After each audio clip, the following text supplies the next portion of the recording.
Alhamdulillah, bapak-bapak, jamaah hadirin ingkang mugi-mugi Allah rahmati, Allah berkahi. Kita masih membahas seputar wudhu. Menuntut ilmu itu wajib bagi setiap muslim. Ada ilmu itu yang tingkatannya fardu ain. Tingkatannya apa? Fardu ain. Contohnya nggih wudhu. Belajar mandi, belajar wudhu. Mergone kita harus tahu perseorangan, setiap individu muslim harus ngerti tentang perkara wudhu, harus ngerti tentang perkara dan nanti yang namanya fardu kifayah, ilmu yang tingkatannya fardu kifayah. Ya, contoh orang kaya, dia kaya, dia harus sudah menunaikan zakat, maka kudu ngerti ilmu zakat. Atau dia mampu untuk berangkat haji, maka dia kudu ngerti ilmu tentang haji. Tapi kalau untuk wudu dan mandi dan toharoh ini fardu ain, karena setiap orang harus mengetahui. Baik, perhatikan ini ketika dalam wudu kita.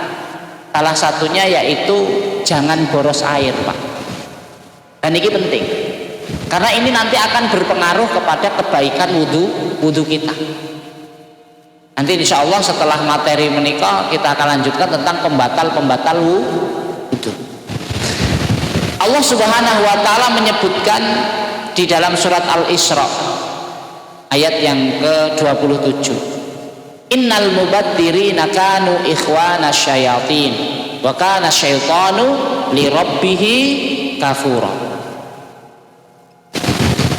Sesungguhnya mubadzirin, orang-orang yang boros itu, kanu ikhwana syayatin, mereka itu saudara-saudaranya setan.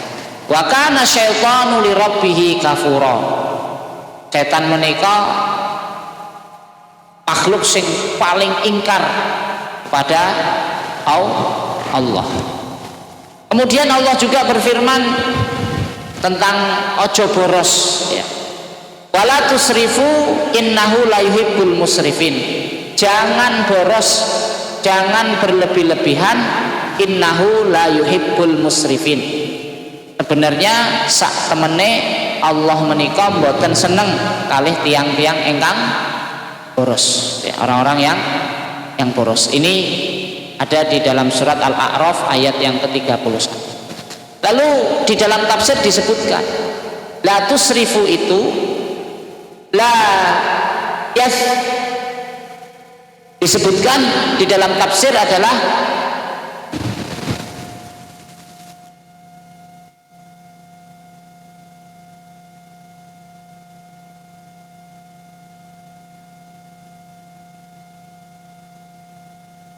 la yasibuhu wala yudkhiluhul jannah. Jadi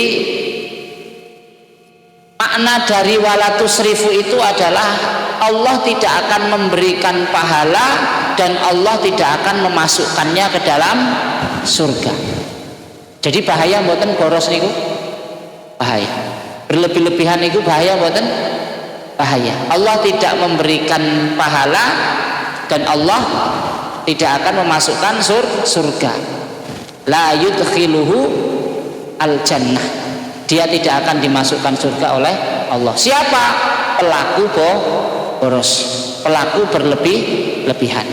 Dalam tafsir At-Tabari juga disebutkan wala tusrifu qala yanha anis sarafi fi kulli syai'. Makna dari jangan kamu berlebih-lebihan ini adalah larangan dari Allah, tidak bolehnya kita berlebih-lebihan fi kulli syai', dari segala sesuatu. Jadi bukan hanya makanan, kadang kita boros niku gur perkara duit karo makanan, ternyata perkara air pun dewe itu ndak boleh boros. perkara air. Ini kata beliau. Jadi fi kulli syai', dari segala sesuatu. Bahkan di dalam hadis itu begini, diceritakan di dalam hadis tentang hadis israf, hadis berlebih-lebihan. La tusrifu, kata Nabi. Nabi pernah mengatakan la tusrifu, jangan kalian boros. Kila, ada yang bertanya kepada Nabi, ya Rasulullah, wa fil wudu'i israfun, apakah di dalam wudu juga ada keborosan?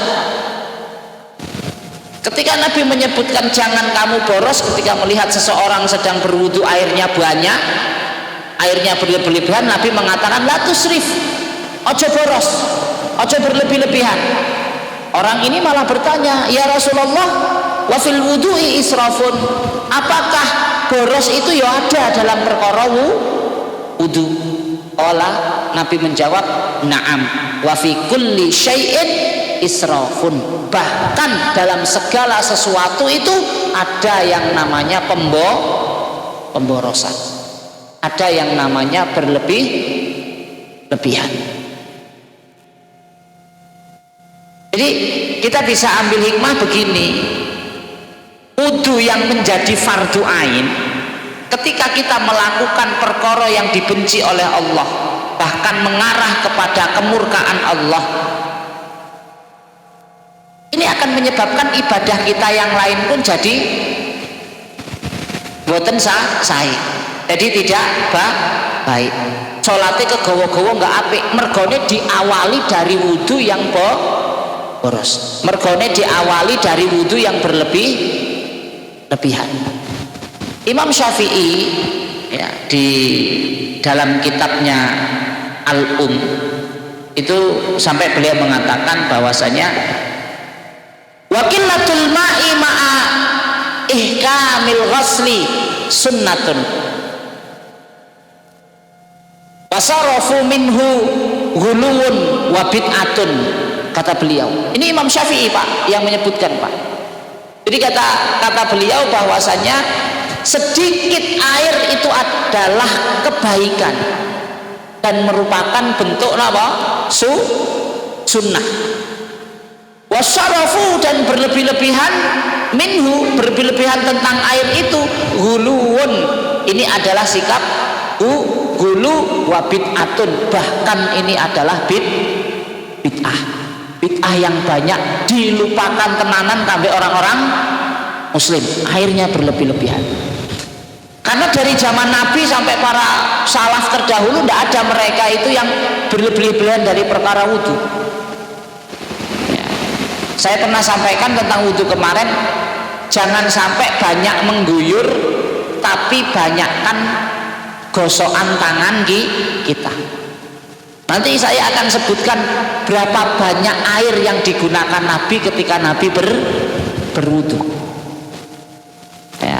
Itu sampai Imam Syafi'i mengatakan semacam itu. Baik, kita kepada ulama Nusantara, yaitu Al-Imam An-Nawawi Al-Bantani dalam kitab Qutul Ghabib ya, dalam kitabnya Qutul Habil, beliau mengatakan wa amma makruhatil wudu fal israfu fil ma'i wa taqdimu yusra alal yumna wa ziyadatu ala salas.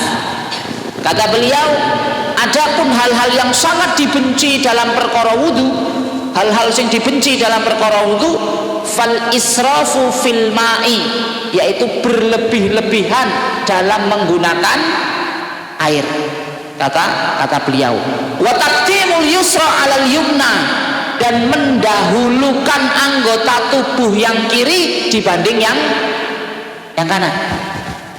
Ini juga termasuk hal sing ora apik gitu ya. Wa ziyadatu ala salasi, dan menambahkan atau lebih 3 kali dalam mengguyur. Ini sesuatu yang dibenci dalam perkara wudu. Siji guyuran itu boleh, 2 apik, 3 boten nopo. Ning nak lebih saka 3 berarti berlebih-lebihan. sesuatu yang dibenci. Seperti itu. Nah kemarin itu anak saya sakit Pak. Anak saya itu empat-empatnya sakit. Semuanya tes lab. Papat-papate tes lab. Cek lab. Nah, cek lab. Yang 2 lolos, yang 2 opnam ya masuk rumah. Yang boten opnam itu yang nomor 1 sama nomor 2, tapi tetap harus dipantau karena terindikasi kemarin itu kata dokter ini kena super flu yang masih merebak di Jakarta. Karena memang pas liburan takjak jalan-jalan Pak, ya mungkin ketularan wong neng dalan atau bagaimana. Pulang jalan-jalan itu jarak 2 hari ini kok madem panasi, demam, ya kepala ada yang pusing sekali, cah cilik pusing ngono kan dimesak gitu ya. Nah, terus masuk ke cek lab di situ di RSUD. Yang 2 lolos, yang 2 enggak, walaupun lolos tapi tetap dipantau gitu ya.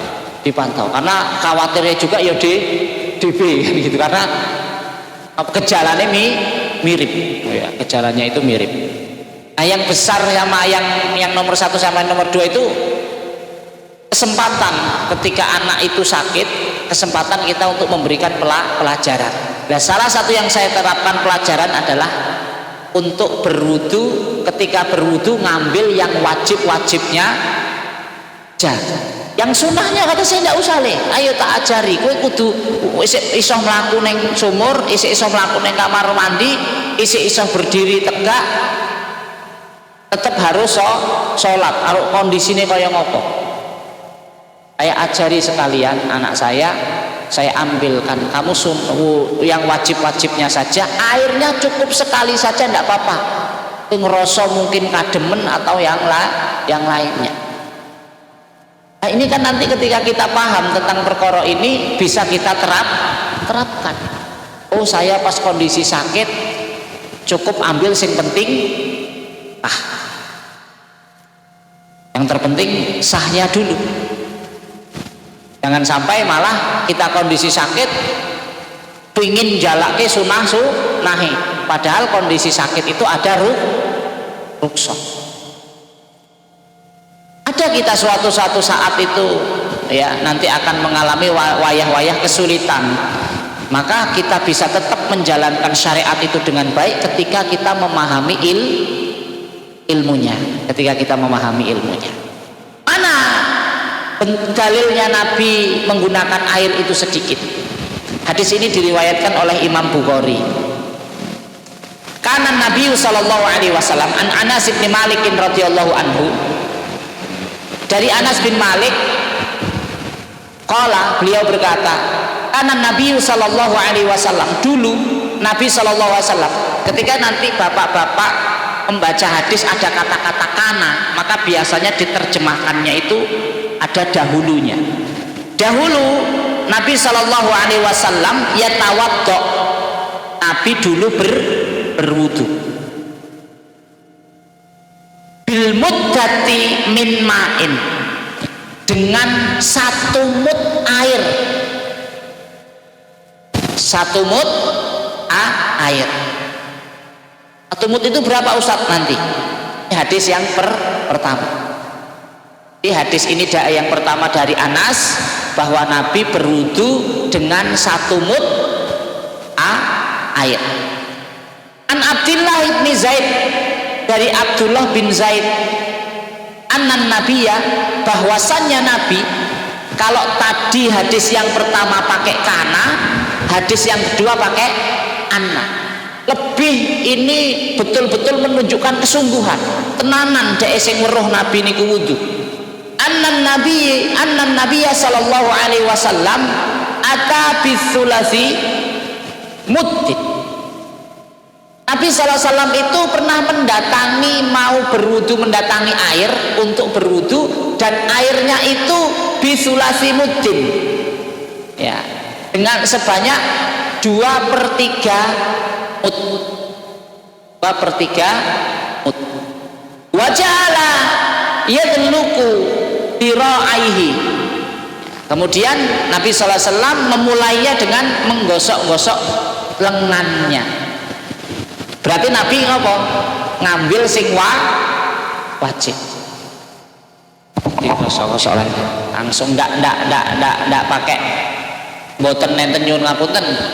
Istilahnya di sini itu ndak ada disebutkan Nabi niku maca bismillah, karena perkara tasmiyah nanti adalah perkara sunnah. Ini hadis yang kedua. Tapi kita ngambil pelajarannya jadi dari moodnya tadi. Kemudian dari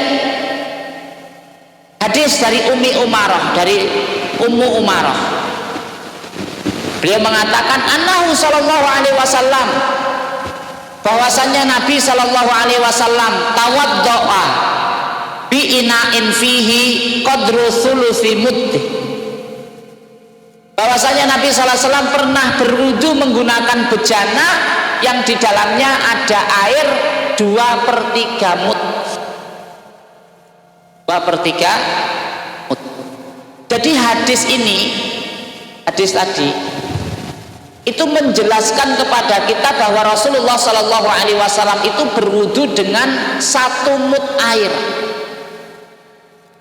1 mud air itu berapa ukurannya? Ukuran secara liter bukan liter kita ya, liter Arab ataupun liternya Baghdad itu 0,8 liter. Berarti tidak sampai 1 liter, 1 mud itu, Pak. Niki wudunya Nabi. Bahkan dalam ukuran yang lain ya, 1 mud itu 0,68 liter. 8 liter. Berarti Nabi wudu itu mung setengah liter ukuran wudune Nabi. Seperti itu. Ini keterangan ini ada di dalam kitab Sahih Fikih Sunnah tentang ukuran mudnya Nabi. Memang ada perselisihan di situ berapa pasnya ukuran mud. Bahkan enten sing nyebutke 1 mud itu ya orang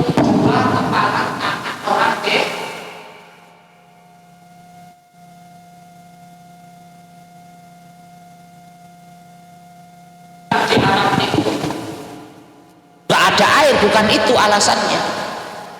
Tapi ini Nabi menyontohkan kepada kita agar kita itu tidak berlebihan. Karena tadi makna ayat-ayat yang tadi kami sampaikan menunjukkan bahwasanya sifat boros, sifat berlebihan dalam segala perkara. Bukan perkara duit tok, bukan perkara mangan tok, bukan perkara waktu tok.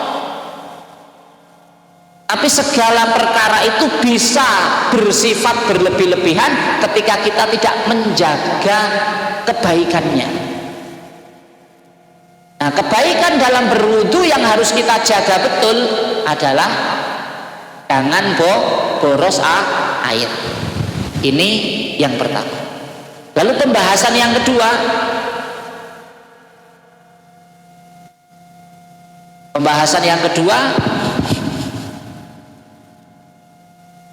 yang kemarin sempat ditanyakan oleh beliau, yaitu mengeringkan anggota wudhu dengan handuk. Mengeringkan anggota wudhu dengan handuk ya, seperti itu. Memang di dalam hadis itu kan disebutkan idza tawaddo al abdul muslim, apabila seorang muslim itu berwudu ya, faghasala wajhahu. Dalam hadis itu langsung disebut faghasala wajhahu. Kenapa kok dalam hadis ini disebut faghasala, langsung mencuci mukanya? Ternyata yang wajib itu diawali dari cuci muka. Bahkan dalam mazhab Syafi'i disitulah kita berniat wudu. Faghasala wajhahu kharaja min wajhi kulli khati'atin nadhara ilaiha bi'ainin ma'al ma'. Kan seperti itu hadisnya. Ketika dia mengusapkan wajahnya, maka dari wajahnya itu akan keluar kullu khati'atin, setiap kesalahan nawara ilaiha bi ainaihi ma'al ma, keluar kotorannya itu bersama dengan air yang mengalir kan, dan seterusnya. Hadisnya cukup panjang soalnya. Lalu yang menjadi pertanyaan, bagaimana hukumnya kalau kita mengelap air itu? Kan eman-eman kudune dosane gugur kok malah dilap, kan ngoten nggih Pak. Itu kan akalnya kita berbicara seperti itu. Lalu bagaimana hukumnya? Baik, yang pertama, pendapat para ulama fikih hukumnya adalah makruh. Niki pendapat pertama. Summa ataituhu bil mundili faraddahu. Dalilnya mana? Oh, ini hukumnya makruh, dihukumi makruh oleh para ulama. Maimunah radhiyallahu anha ketika itu menjelaskan bagaimana tata cara mandi Rasulullah, sampai bagaimana tata cara wudhu Rasulullah sampai Rasulullah selesai wudhu. Jadi ketika Nabi Sallallahu Alaihi Wasallam, Maimunah niki kan salah satu istrine, Nabi selesai wudhu, Maimunah mengatakan ataituhu bil mundili faraddahu. Saya menghampiri Rasulullah dengan membawa mundil. Mundil itu kain kecil, lap, faraddahu, tapi Nabi menolak. Faraddahu niku ditolak. Ning tidak ada keterangan Nabi menyebut apapun ndak, cuma Nabi menolak. Dari keterangan ini para ulama menghukumi bahwasanya ngelapi bekas wudhu niku hukumnya makruh. Niki pendapat yang Lalu pendapat yang kedua, hukumnya boleh saja. Mana dalilnya? Kana li Rasulillahi sallallahu alaihi wasallam, dulu Rasulullah sallallahu alaihi wasallam itu kirqotun, memiliki elap khusus. Kirqoh namanya, elap khusus. Yunassifu biha ba'dal wudu, yang memang digunakan oleh Nabi untuk mengelap habis wudu. Ini kok hadis pertama, hadis kedua koyone kontradiktif. Sebenarnya tidak kontradiktif Pak. Sebenarnya apa? Tidak kontradiktif. Baik, langsung hadis yang pendukungnya lagi. Yang diperbolehkan. Anna Rasulullah sallallahu alaihi wasallam tawaddoa. Faqalaba jubbata sufin kanat alaihi famasaha biha wajhah. Nabi SAW, bahwasanya Nabi SAW pernah berwudu, kemudian Nabi SAW membalik nopo jubbata fakolaba, beliau Rasulullah membalik jubahnya sufin yang terbuat dari kain wol, ya, kanat alaihi, itu dibalik oleh Rasulullah SAW, famasaha biha wajhah, dibalik.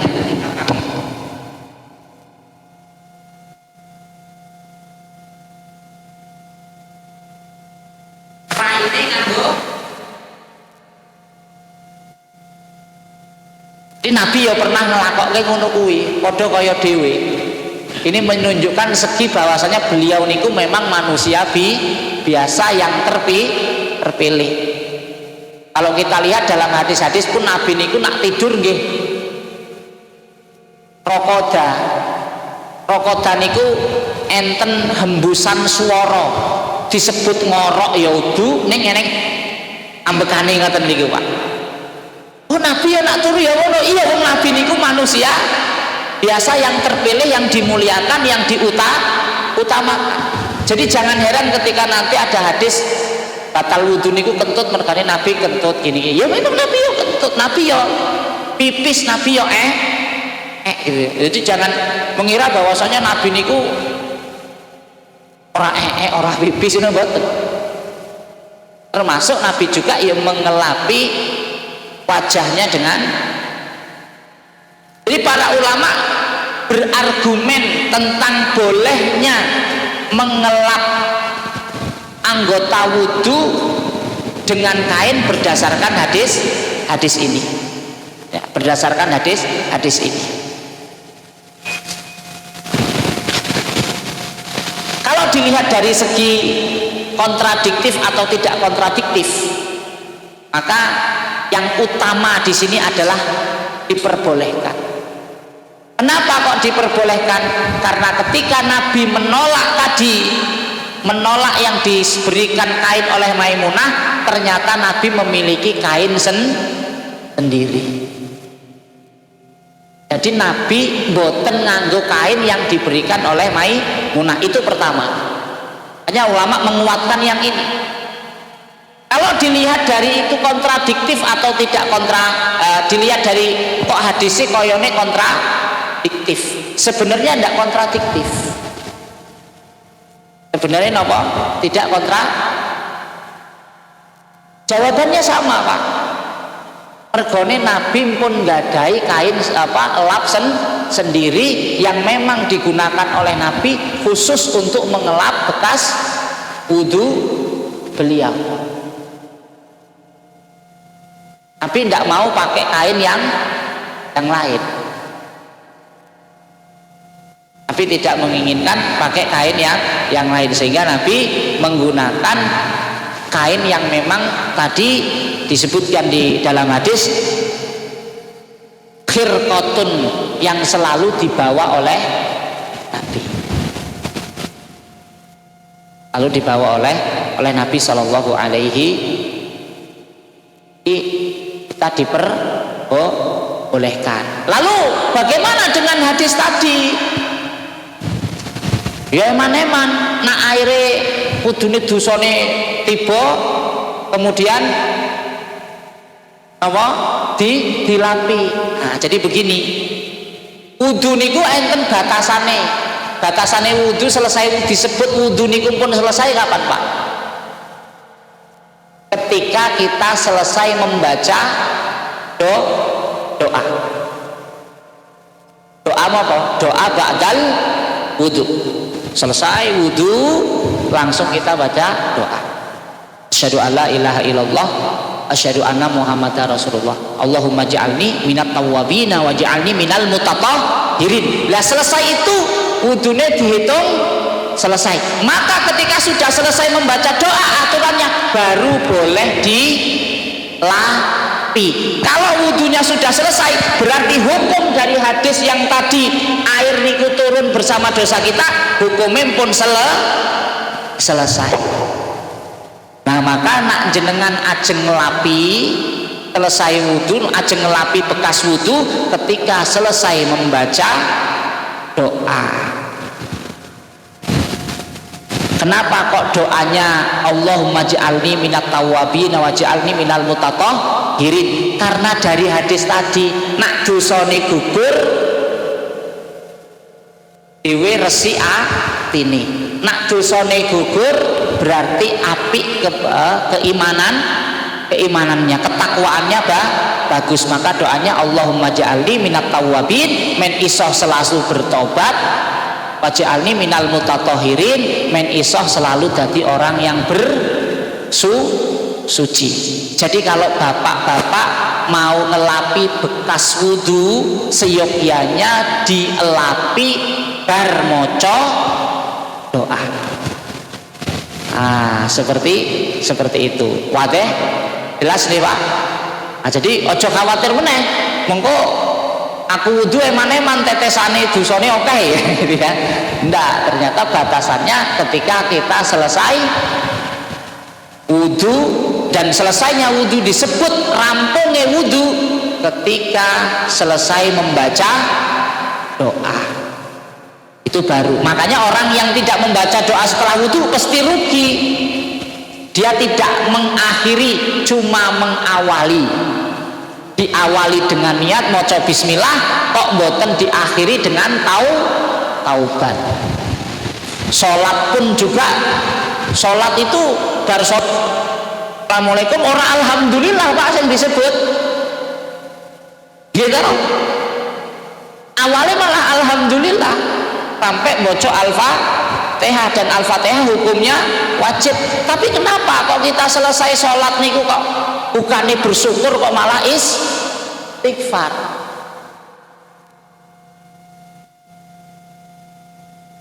Karena bisa jadi di dalam sholat kita itu ada kesalahan, ada kesalahan yang tidak kita rasa, ada kesalahan yang tidak disengaja, atau bahkan kesalahan sing disengaja.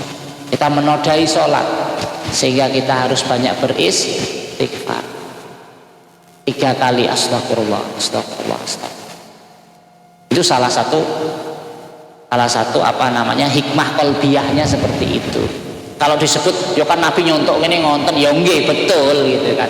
Tapi kita bisa mengambil hikmah pelajaran dari apa yang dikerjakan oleh Nabi Shallallahu Alaihi Wasallam. Jadi ini perkaranya, jangan berlebihan dan diperbolehkan membersihkan bekas wudhu dengan air. Baik, mengatakan 2 hal niki, kalau ada yang dipertanyakan silahkan, monggo bapak-bapak.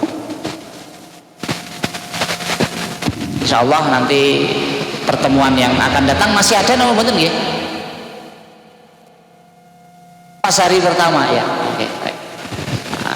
Mungkin nanti kita dipertemukan oleh Allah untuk membahas tentang pembatal wudhu. Silahkan kalau ada yang dipertanyakan.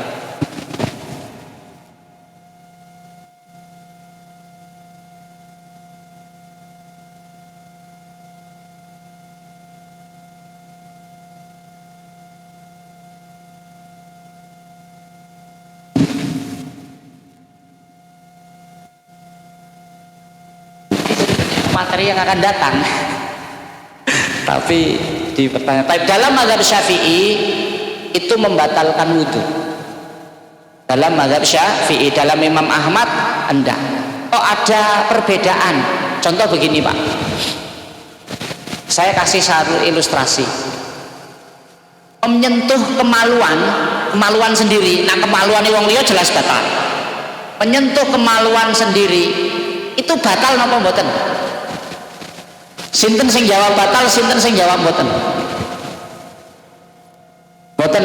Enten sing jawab batal? Kalau ada yang jawab batal, nggih kula benerke. Sing jawab mboten nggih kula benerke. Kok saged Ustaz? Hadisnya dua-duanya ada. Tapi ini bukan kontradiktif. Dalam fikih itu dijelaskan. Kok sing siji batal menyentuh kemaluan, Nabi menyebutkan menyentuh kemaluan itu batal. Dalam perkara yang lain Nabi menyebutkan ora batal. Ada para ulama itu yang menyebutkan begini, oh Nabi ketika menyebutkan menyentuh kemaluan itu batal itu dulu, tapi ditutup oleh Nabi, diperbaiki oleh Nabi dengan tidak batal. Tapi ulama memberikan kesimpulan. Disinilah yang namanya pentingnya kita belajar fikih niku bermadhab. Ulama menyimpulkan apa? Ini enggak kontradiktif. Ini tidak berselisih, hadis niki sama-sama sahih. Apa kesimpulannya para ulama? Diberikan kesimpulan nak menyentuh tanpa syahwat ora batal, ning nak menyentuh dengan syahwat maka batal. Dalam mazhab Syafi'i menyentuh istri baik dengan syahwat ataupun tidak syahwat batal. Dalam mazhab yang lain menyentuh istri tidak batal, ning nak nganggo syahwat batal. Tapi nak sering sentuh-sentuhan khawatir syahwate muncul, maka lebih baik nak baru wudu ojo sentuhan. Maka pendapat dari mazhab Syafi'i mengambil untuk kehati-hatian agar itu suatu yang batal. Loh, Nabi pernah kok arok mangkat ngaji, arok mangkat sholat mencium keningnya Aisyah, tapi Nabi nggak wudhu lagi. Nah, disinilah kita pentingnya belajar syarah hadis. Kata Imam Nawawi, ya, kata para ulama dalam mazhab Syafi'i itu, ketika Nabi mencium Aisyah itu, Aisyah isik nganggo napa? Mukena. Jadi kulitnya Nabi nggak bersentuh dengan kulitnya Aisyah. maka Nabi cium Aisyah, sehingga disinilah kata para ulama itu Aisyah isik nganggo mukena. Jadi Nabi tidak batal wudune. Mosok sekelas Aisyah Nabi bangun istrine Nabi kok urung siap-siap sholat, kan ya mboten masuk akal toh Pak. Istri Nabi mangkat sholat subuh, istrinya sik turu orok senggar tenggor, kan secara anu kan tidak mungkin, otomatis Aisyah juga ya wis siap-siap arek sholat. Situ para ulama itu menyebutkan. Tapi nggih monggo, kita mau mengambil pendapat yang mana silahkan. Aku orang ngambil pendapat sing batal Ustaz. Sing penting walaupun nggak batal ojo sampai dimain-mainkan. Di batal ya jangan seperti itu. Takutnya nanti kita banyak meremehkan semacam itu, khawatirnya malah menjadi satu kesalahan. Nah, kemudian nanti mungkin timbul pertanyaan lagi, loh nak corone ngono eng Ka'bah kae ora sah kabeh tawafe, mergone senggolan. Nah, mari kita buka fatwa-fatwa yang lain. Pak, saya berikan lagi, kalau kita sholat sendiri, ada yang lewat di depan kita, hukumnya apa? Haram, enggak boleh. Bahkan kita dianjurkan untuk menutup. Tapi coba di Masjid Nabawi, di Masjidil Haram, ada yang menghalangi, malah diseneni menghalangi. Jadi beda tempat, beda kondisi, bisa jadi beda hukum. Nak teng mriki jenengan sholat, eneng sing lewat sengaja ning ngarepe kudu dihalangi, karena itu dosa besar. Tapi kebutuhan di Masjid Nabawi, kebutuhan di Masjidil Haram, saya yakin nak panjenengan sing pun umroh, sing pun haji ngerti, sing sholat itu lewat toh Pak, lewat saja. Itu bahkan dianjurkan seperti itu. Lah misalkan dihalangi ngeten, mau berapa ratus orang sing terhalang mau lewat, wong itu ratusan ewu bahkan jutaan. Nah maka ini pun berlaku dengan hukum menyentuh batal atau tidak batal. Kalau di kondisi kita aman-aman seperti ini, kita mau mengambil pendapat yang batal, monggo. Tapi ketika berada di Masjid Nabawi, sama hukumnya dengan kita tadi menghalangi orang yang mau lewat. Jadi di Masjid Nabawi bersentuhan, fatwanya diperbolehkan. Bisa dipahami sampai ini? Nah seperti itu. Nah, karena tidak semua ulama sepakat bahwasanya menyentuh, bersentuhan dengan istri itu batal. Tidak semua ulama sepakat.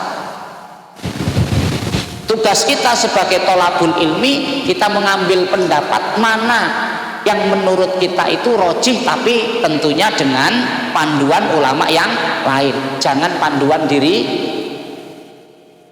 seperti itu. Kalau saya dari dulu memang saya belajarnya fikih Syafi'i, ya saya karena ini yang saya dari dulu saya belajar fikih Syafi'i. Neng tarjih Muhammadiyah ora. Muhammadiyah tarjih itu lebih mengambil ke pendapatnya mazhab semacam. Wallahu a'lam bishawab. Silahkan mau ngambil yang mana tidak mengapa. Karena semuanya memiliki dasar seperti itu. Enten mulai.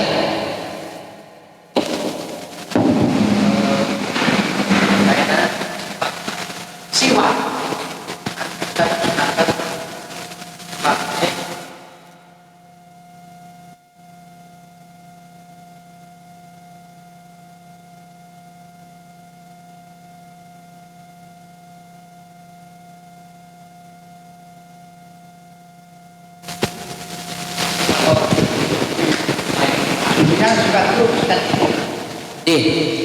Pertama yang disebut siwa itu harus terlepas dari anggota tubuh kita.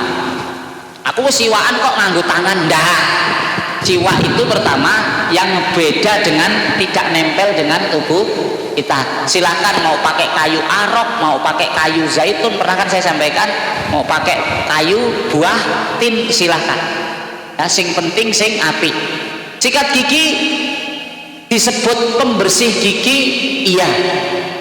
Jadi ngeten nih, ada kondisi sikat gigi itu wajib itu ketika kita untuk kebersihan. Ada kondisi bersikat gigi itu sunnah karena memang untuk kerapihan dan kebaikan.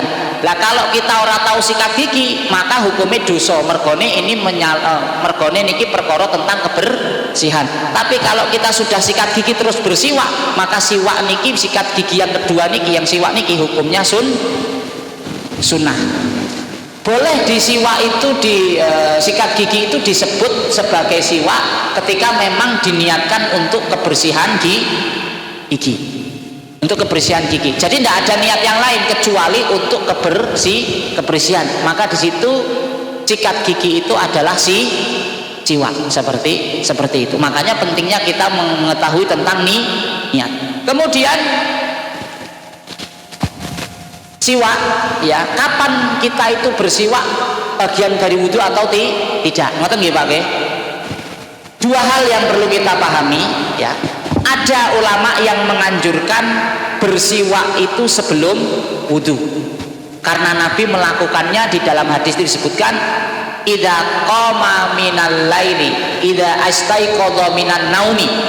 Kalau Nabi itu bangun tidur, summa yasusu bisiwaki, kemudian Nabi membersihkan giginya dengan iwak watawaddo, lalu Nabi berwudu. Jadi siwakan sih terus wudu.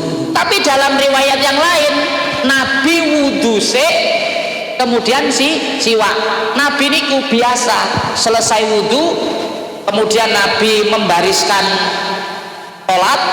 Nabi membariskan sholat itu karo bersiwak, sawu sufu vakum. Berarti otomatis Nabi wudhu dulu ndak ini? Wudhu dulu, ndak mungkin ndak wudhu terus kemudian sholat. Maka kedua-duanya silahkan mana yang lebih nyaman untuk jenengan amalkan. Ya, kalau dibilang itu bagian dari wudhu, ndak bagian dari wudhu. Cuma disunahkan entah setelah wudhu atau sebelum wudhu, tapi bukan bagian dari hukum wudhu. Disunahkan boleh selesai wudhu, boleh sebelum wudhu, karena dalilnya dua-duanya ada. Nabi tangi turu siwakan sik baru. Tapi kalau mau sholat, Nabi biasa membariskan sahabat sawu sufufakum dengan bersiwak, ya, seperti itu. Bahkan prakteknya para sahabat itu, para sahabat mau bersiwak itu tidak kudu ngenteni wudu. Ya, ketika mulutnya tidak nyaman, keadaan mulutnya sudah tidak terasa tidak nyaman, mereka langsung bersiwak. Seperti jadi tidak ada napa termasuk bagian dari wudhu niku mboten. Ngoten ya Pak ya, seperti itu. Wallahu a'lam bishawab.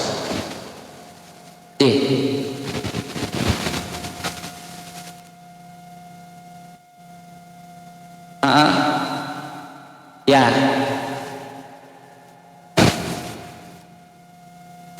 Oh, taib.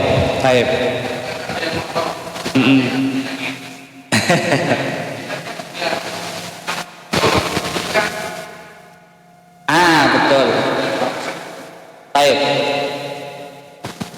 Ulama memberi perincian cuma begini. Sing membatalkan wudhu itu adalah tidur yang nyenyak. Nah, definisi tidur nyenyak niku enten 3. Niki berarti yang membatalkan wudhu apa? Kita sepakati dulu bahwa yang membatalkan wudhu adalah tidur nyenyak. Nah, disebut tidur nyenyak harus ada salah satu dari 3 ini. Iku tidurnya nyenyak.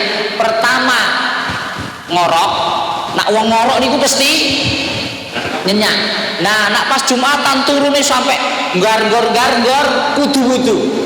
Karena dewes tidur nyenyak. Mana bukti nyenyake? Orok. Gitu. Lalu yang kedua dia disebut tidurnya ketika ngiler. Ngences. Wong ngences niku pasti turune anger kuwi. Ora eneng. Ngene iki aku ora anger wae anger ngences.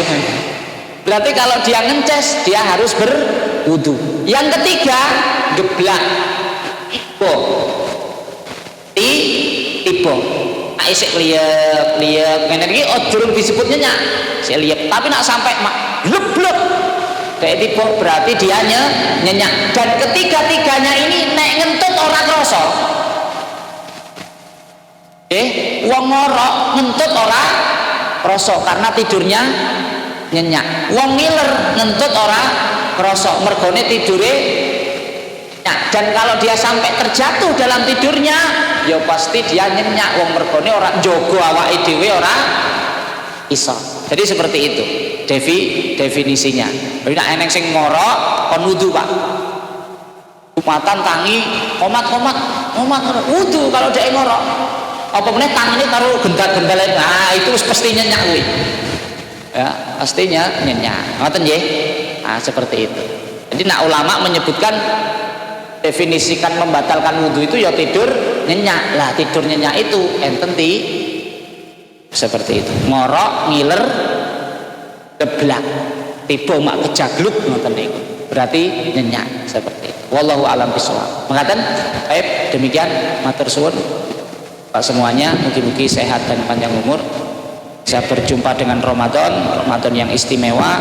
Monggo persiapan sesai mungkin, sebagus mungkin agar kita bisa menjalani Ramadan dengan penuh kebaikan dan amal soleh. Aku lu qauli hadza astaghfirullahaladzim li wa lakum lisairil muslimin min kulli dzam wastaghfiruh innahu ghafurur rahim. Assalamualaikum warahmatullahi wabarakatuh.